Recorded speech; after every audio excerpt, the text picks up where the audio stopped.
Welcome to Pickleball Michigan and Beyond, a show that explores the people, players, places, and most importantly, communities that make up pickleball in Michigan and around the world. Here's your host, Tony Conley. Welcome back to Pickleball Michigan and Beyond. I'm your host, Tony Conley. Thanks so much for tuning in. Our next guest is the owner of Dinks and Dingers over in the Grand Rapids area. Andy Anderson is a huge supporter of pickleball. And he's an entrepreneur who is just building a state-of-the-art facility. We're going to talk a little bit more about as we get into the interview. Andy, how are you? Doing great, Tony. Thank you. Appreciate your time today. I want you to take me back to high school and then bring me up to date to where you are now, because your background is really awesome and interesting. Sure. So I went to graduate high school in South Haven High School. Then from there went to Marquette University over in Milwaukee, Wisconsin, not to be confused with Marquette, Michigan. But I graduated with an engineering degree. While in college, I sold study guides door to door. So when I got out of college, I immediately got into a sales engineering job, which I did for about 15 years, calling on tech companies like Motorola, Cisco, Facebook, anything that communicates over a wire or over the air. I did that, traveling every week. But as our kids, my wife and I were still married. As our kids got older, they're probably 2 and 4. We had a nanny at the time, and so we were trying to decide what to do about that, because it's probably not the best decision to have your kids raised by a nanny. And my wife is a rock star in her career. She's a wealth advisor with Edward Jones. And so I decided to retire from my job and be a stay-at-home dad, which was kind of hard to do, especially being a man. And because of that, I didn't want to be known as a stay-at-home dad. So when I dropped off the kids at school, I also went back to school. I went back to school and got a Master of Divinity degree from Western Seminary in Holland. That took part-time, 4 years to get that degree, and then spent another 4 years getting a master's degree in social work from Grand Valley State University, which also took 4 years. So, being a stay-at-home dad, I got 2 master's degrees out of that. Yeah, it's interesting you mentioned being a stay-at-home dad. I did that for a while, and same thing. My wife is a rock star with what she does, but there's a stigma there, not only to be a stay-at-home dad, but lately in our culture, just to be involved with your kids, there seems to be a little negative connotation. Talk a little bit about that. Yeah, traditionally, women had stayed home with the kids, the men went to work. Obviously, our culture has changed a lot, which is great. But how do people change with that cultural change, that shift? For example, I would drop off the kids in the morning. Everyone would see me, mostly all the moms. But I would never get invited to, take the littler kids out to the park. That would be awkward, right? Like, Oh yeah, here's this guy and 5 other stay-home moms hanging out together at the park. So I understand that, but it's also, it was kind of, I don't get invited to stuff because I'm a male, not a female. But even though we're doing the same role. But it is different. Plus, men that are in the workforce don't necessarily look at you as their peer. They don't know how to view you, because you're different than they are, because they're going to work 9 to 5 every day, and their wives stay home with the kids. Whereas, I'm a guy just like them, like sports, but I'm staying home with the kids. So it is awkward. Yeah, I think about that. There's a commercial. I don't know if it's for Amazon, where a guy ends up being a stay-at-home dad and he's just a failure. And then he just starts doing all these things and learning how to be better. And all of a sudden he's making great coffee and his wife is, smiling at him. That's what kind of comes to mind. But tell me, how cool was it being with your kids that much and being around them during those formative years? Oh, it was great. Yeah, I wouldn't change anything about it. My oldest, he's 19. He's a freshman at Hope College. We did Boy Scouts all through, I was their Cub Scout leader for both of them. I was one of the Boy Scout leaders. He got his Eagle Scout last year, which I'm really proud of him for doing. And then for my other son, he ended up quitting Scouts because he's more into sports. But I was able to be his travel baseball coach for about 4, maybe 5 years. I was also the elementary basketball coach for both my boys' teams and the middle school basketball coach for both boys' teams. So I got to know all their friends and their friends' families very, very well from this. So yeah, it was good. All right. So pretty cool life so far. Lots of education, early working, stay at home with the kids and all that. Where did pickleball get involved? But I would say the greatest thing to come out of the COVID lockdown in our state was me playing pickleball. Yeah, when we couldn't hang out with anybody other than our family, my family decided to pick up and try this sport called pickleball. There's courts readily available outside in the summer, so we just go over there, play, dink around, and once the lockdown subsided, we still did some of that family stuff, the COVID family stuff, but not as much. But then once I was finishing my last degree, I had more free time. And so I decided to just go and play by myself. I would go over to MSA Field House, and because I knew there was like an open play, so I didn't need somebody to play with. I knew there was already people there. I could just go by myself, which is, beneficial because I don't know at that time, didn't know anybody else that was playing pickleball. And then I had, two probably 70-ish ladies kick my butt in pickleball that first time. I'm like, man, it seems like it's such an easy sport, but how are they beating me? But that kind of created the drive of like, I could be so much better at this. So I'm just going to keep playing and see where it goes. How big is pickleball in Michigan? So, pickleball in Michigan, I read it's about just over 50,000 pickleballers in Michigan and over 2,100 courts in Michigan for pickleball. So why do you think it's growing so fast? I think it's growing so fast because it's easy to pick up. Unlike tennis or paddleball, some of those other sports, you need to be athletic. I don't think you really need to be athletic to start playing pickleball. At the higher levels, as long as you know where to place the ball, how to hit the ball, there's not a lot of running involved if you don't want to. It's up to your own game, but that's why I think it's a growing sport. A lot of people think it's a older person's sport.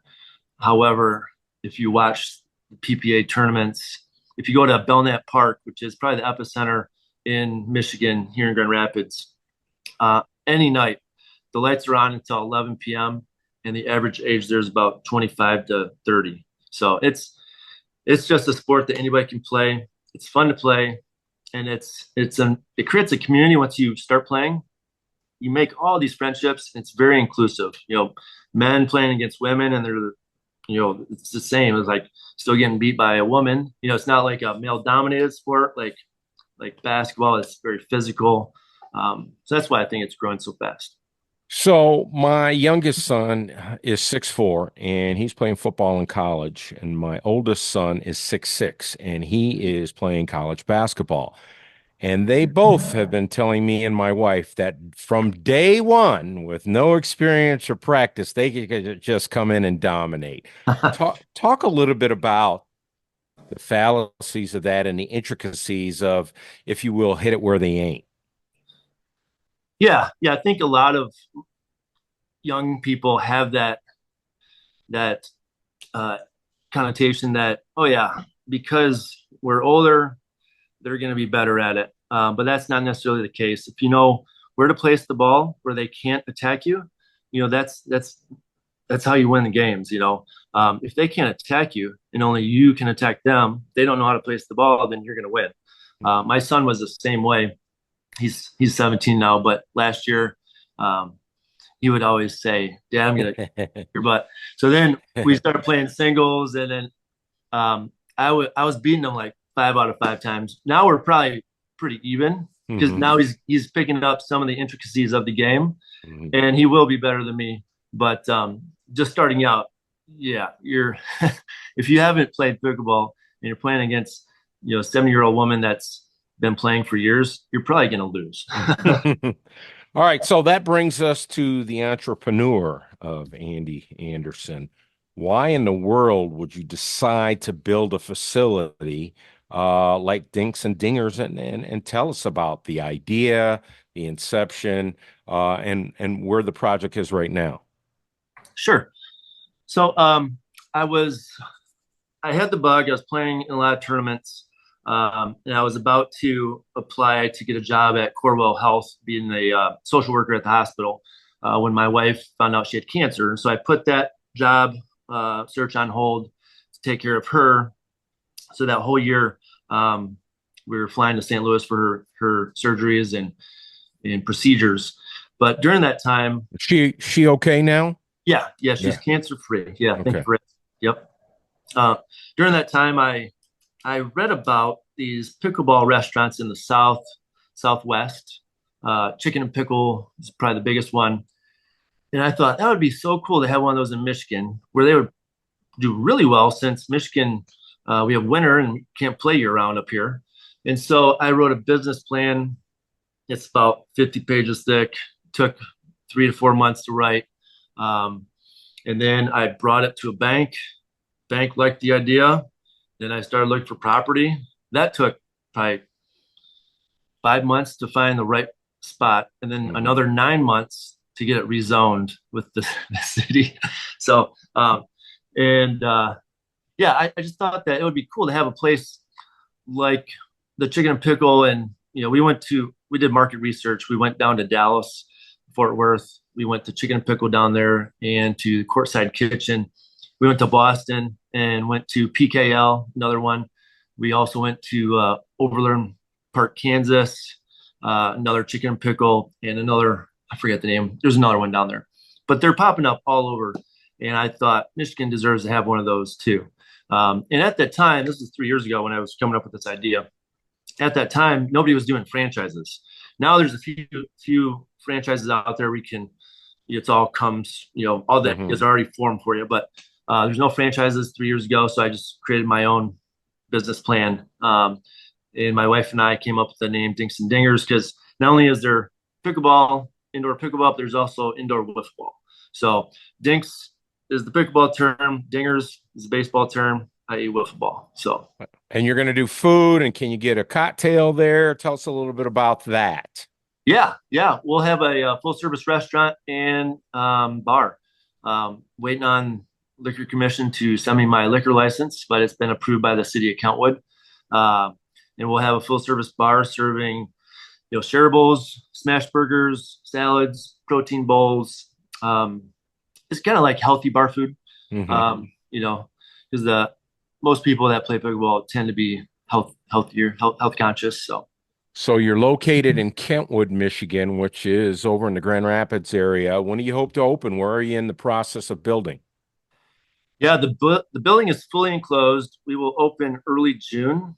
At the latest would be June 15th. And we're actually right by the airport. We're right off of Broadmoor, which is the Beltline, Oh, yeah. and 52nd Street. Got a corner lot there. We actually had to get FAA approval to use our 50-foot cranes to put up the building because we're in the flight path or the land Mm, path of the Grand Rapids Airport. So mm. Now, you mentioned some of the cool places you've been to around the country. I would imagine in the state of Michigan, you've been to some good pickleball facilities. Tell us about those experiences. sure. Yeah, there's a ton of great places to play pickleball in Michigan. I'd say one of my favorites would be Lake Odessa is the Pickleball. They have Friday night lights. They have different ways of playing pickleball to use all 8 of their courts there, and you can usually find them on Playtime Scheduler, which is an app.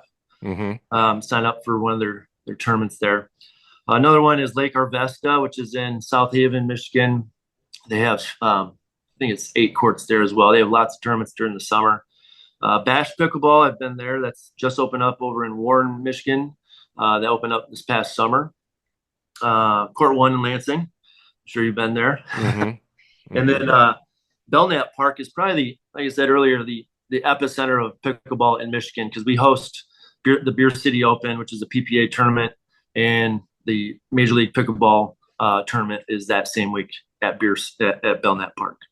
Do you find that the franchises are run best, or that the folks who just opened up a facility on their own are run best? Or are they equal? What did you see?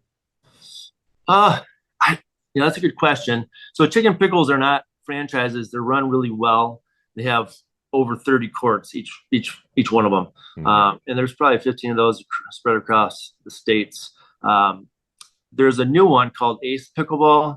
They're opening up in Bloomfield Hills, Michigan, as well as Grand Rapids this summer. Mm-hmm. That one is just a pickleball club. Mm-hmm. So when you talk about franchises and pickleball, a lot of these places are just opening up a club where you need a membership to play there.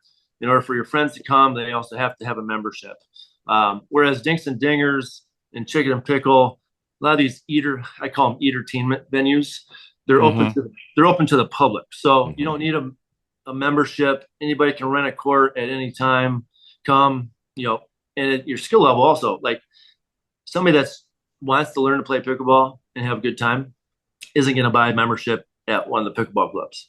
They'll probably come to Dinks and Dingers, rent the court for an hour or two, have some beers, food, and just have a fun time.